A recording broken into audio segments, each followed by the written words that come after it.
So ayun, what's up sa inyo mga kabuslo, sa mapagpalang araw sa inyo. Gusto ko lang i-share sa inyo mga kabuslo yung isa sa mga kadalasan sakit ng ating mga gapis. So minsan hindi natin maiwasan ito. So ito yung tinatawag nila na swim bladder disease. So ayun lang mga kabuslo, shinare ko lang, nabasa ko kasi ito sa isang international group na yung ganitong sakit, yung tinatawag nilang swim bladder disease. So pares to sa sakit ng aking gapis.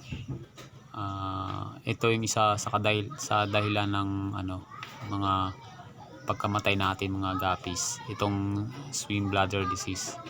So hawig na hawig to guys dun sa sa nag-post dun sa group. Yung sakit ng gapi ko, parehas dun sa kanya, no? So ganyan. So ang tawag daw nila diyan ay swim bladder disease. So ayun lang guys, happy fish keeping.